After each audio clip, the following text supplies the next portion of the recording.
Hi guys! Ayan, so this is our chicken guys. Breast chicken kasi nga magluluto tayo ng chicken masala. So first of all is naglagay ako ng 3 pieces na chili. Ayan. Spicy yan siya guys. And this is our salt. And syempre gagamit tayo ng mother's curry and turmeric powder. And also we have the red chili powder.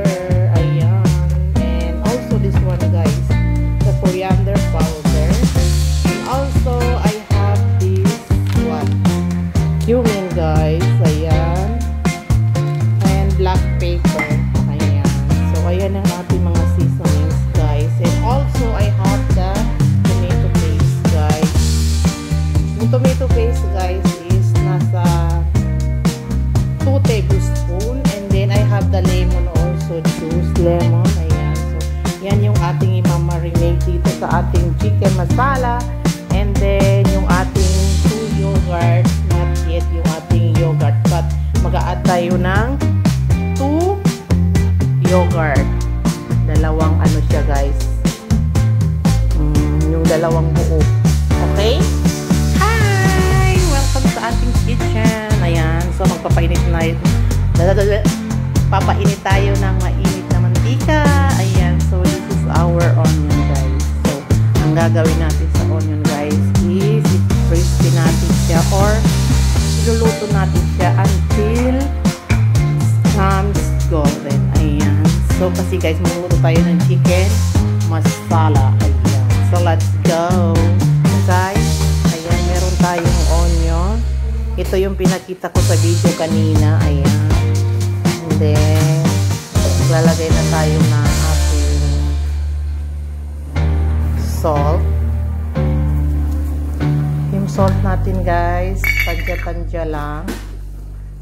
Hindi natin kailangan ng marami. Ayan. And then also the turmeric powder. And also yung ating black pepper. So, meron din tayong chili powder. Kasi pag sinabi nating pagkain ng Hindi guys is maanghang. So ayan. And also I have the cumin. So mag-a-add tayo ng lemon juice. And then yung ating tomato paste. Ayan guys. For the outcome na malinis. Anong tawag dito guys? Maganda yung kulay ng ating ano.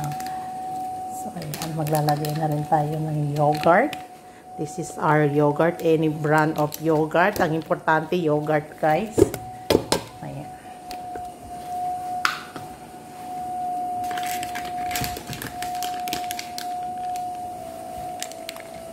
Pagkatapos natin guys, mekos na natin. Pasensya na kung masyadong magulo yung ating. Ayan guys, so maglalagay din tayo ng mint press.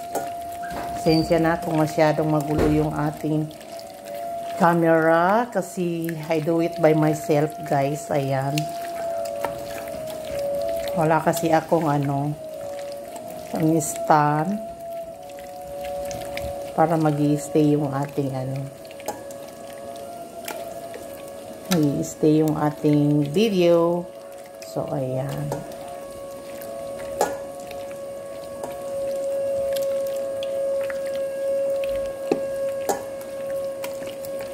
Then mag-a-add din tayo dito guys ng tomato puree, yung yung blender na kamatis guys.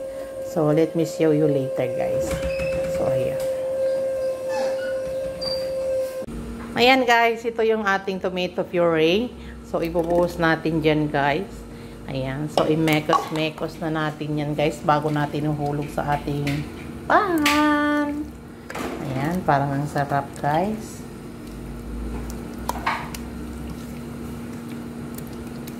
So, ayan. So, So, ayan guys, ito yung pan na ating ginamit kanina sa ating pag-fried ng onion. So, ayan. So, pinapainit natin. And next, ilalagay na natin yung ating chicken na ni-marinate. Ayan. So, ayan. Sayo.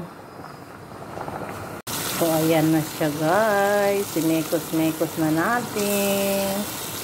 Ganyan lang kasimple ang ating chicken masala. Bakit sa camera guys, iba yung kulay niya, para siyang pink. Ay, hindi naman siya pink.